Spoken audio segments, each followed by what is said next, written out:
নমস্কার, সুস্বাগতম এবং সোমবারের শুভ সন্ধ্যা জানিয়ে বাংলা কাহিনী কথা চ্যানেলে আমার প্রিয় শ্রোতা বন্ধুদের জন্য ভৌতিক গল্প উপস্থিত হচ্ছে। ভূতের ভয়ে ভূত।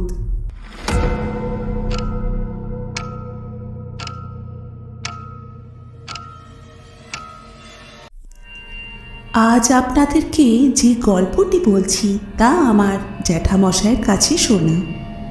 জ্যাঠামশাই লোকটা আজীবন ভবঘুরে আর ভোলা ভালা লোক ছিলেন। উনি কবিতা লিখতে খুব ভালোবাসতেন। তার কবিতা ভোম্বল কাকুর লিটল ম্যাগাজিনে বেশ কয়েকবার ছাপা হয়েছে। সেই সূত্রে তিনি প্রত্যেক বছরই কলকাতার বইমেলার লিটল ম্যাগাজিন স্টলে বই বিক্রি করতে যেতেন। দুজনেই বেরোতেন দুপুর 12টা নাগাদ আর ফিরতেন রাত 11টা নাগাদ। এভাবেই ওরা বইমেলার কয়েকটা দিন কাটিয়ে দিতেন। সেবার দিনটা ছিল 31শে ডিসেম্বর, শনিবার। সন্ধ্যা থেকে সর্বত্র ঝিরঝির বৃষ্টি পড়ছিল, অর্থাৎ বইমেলায় ভিড় ছিল ভীষণ কম। সেদিন জেঠুদের বই বিক্রি প্রায় হয়নি বললেই চলে। তাই তাড়াতাড়ি পাত্তাড়ি গুটিয়ে দুজনেই বইমেলা ত্যাগ করলেন। ভোম্বল কাকা তার ভাগ্নের জন্মদিন উপলক্ষে থেকে গেলেন সল্টলেকে বোনের বাড়িতে, আর জেঠু ভোম্বল কাকুর বোনের বাড়ি থেকে খাওয়া দাওয়া সেরে যখন শিয়ালদহে আসলেন, তখন 4 নম্বর প্ল্যাটফর্মে 8:55 শেষ ট্রেন। জেঠু সেই ট্রেনে চেপে বসলেন।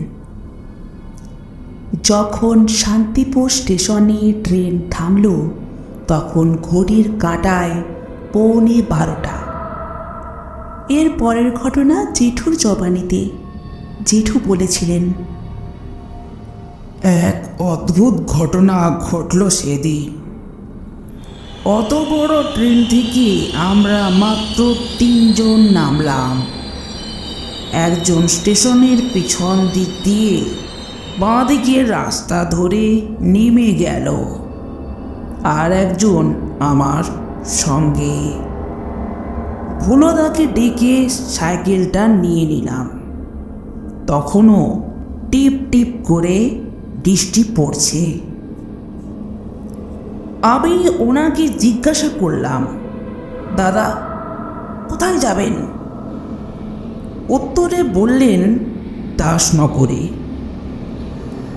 আমি তখন ভাবলাম ওনার সঙ্গেই যাওয়া যাবে।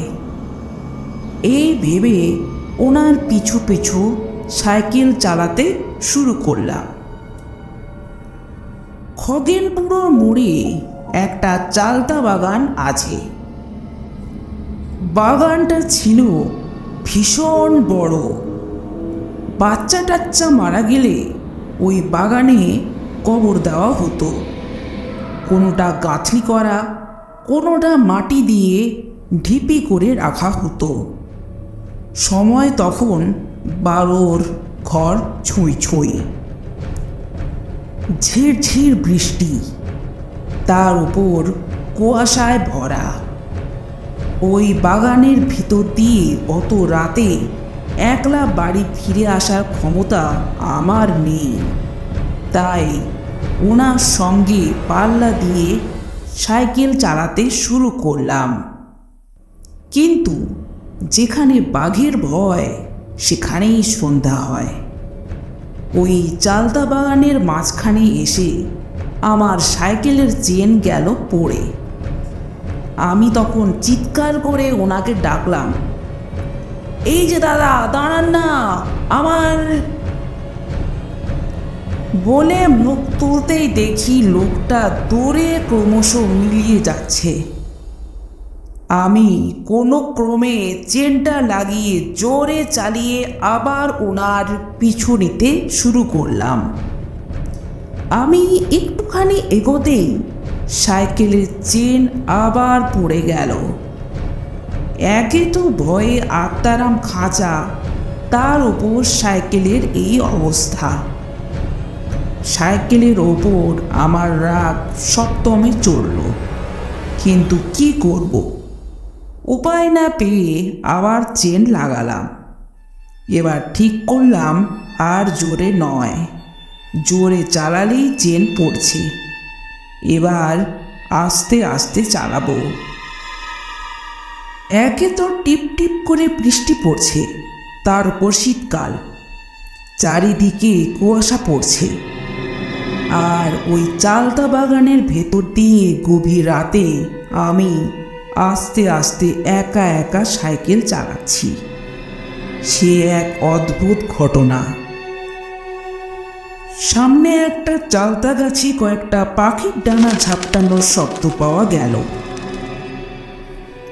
কনকনে ঠান্ডায় শরীরটা সিঁধিয়ে গেলেও আমি ধীরে ধীরে সাইকেল চালিয়ে বাড়ি ফিরছিলাম। বাগানে একটা কুঁড়ে ঘর আছে। চোখ পড়ল তার দিকে। মনে পড়ে গেল সেই পোড়া বুড়িটার কথা, যার ডেড বডি চুল্লিতে পোড়াতে গিয়ে খুব জোরে বৃষ্টি নেমেছিল। তার পা বাদে সমস্ত দেহই আগুনে পুড়ে গেছিল। পাটা জলে ভিজে যাওয়ায় শত চেষ্টা করেও আর পড়েনি। তাই সুরেন মাস্টার মশাই পা দুটো ছুঁড়ে ফেলে দিয়েছিলেন গঙ্গার জলে।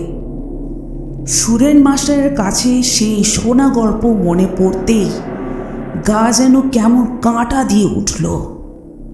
কপালে ফোঁটা ফোঁটা ঘাম, টিপ টিপ বৃষ্টিতে মিশে একাকার।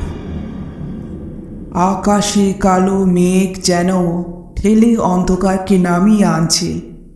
তার উপর বাগানের বড় বড় গাছগুলোর মাথা। ওহ, সে কি বিভৎস কালো লাগছিল! আমার সারা গা ছমছম করছিল এক অজানা ভয়ে। তবু আমি আস্তে আস্তে সাইকেল চালিয়ে যাচ্ছি ঠাকুরের নাম নিয়ে। বাগানের ভেতর দিয়ে ক্রমশ এগিয়ে আসছি বাড়ির দিকে। এমন সময় হঠাৎই আমি সাইকেল শুদ্ধ একটা ঢিপির উপর উঠে আবার হঠাৎই নেমে গেলাম নিচের দিকে। সারা বাগান যেন থমথমে লাগলো।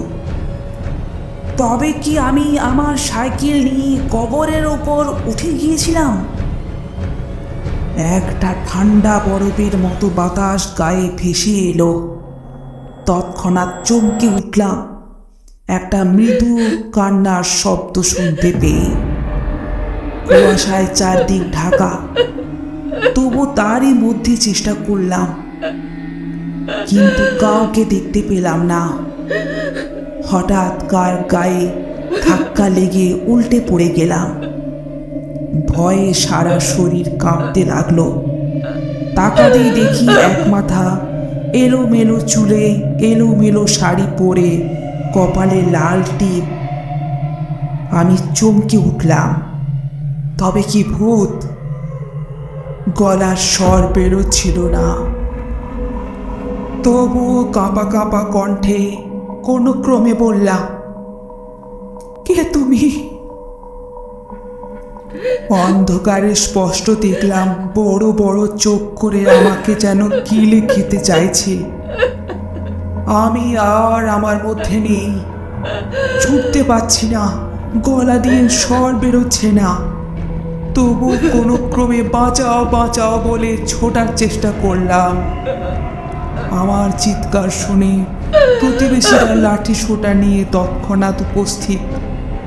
আর একটু দেরি হলেই হয়েছিল আর কি। আমি বোধহয় ওখানেই মারা পড়তাম।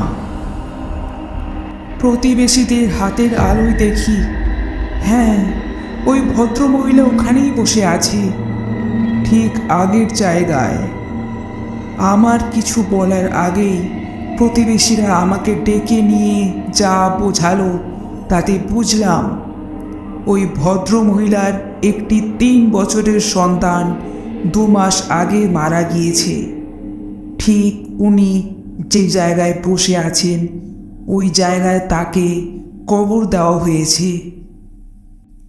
তাই ওই ভদ্রমহিলা বাড়ির লোকদের চোখ এড়িয়ে রাত নেই, দিন নেই, দুপুর নেই, ওই কবরের কাছে এসে কাঁদতে থাকে। এবার আমার ধরে প্রাণ আসে। আমি ধীরে ধীরে নিজের সাইকেল চালিয়ে ফিরে আসি বাড়িতে।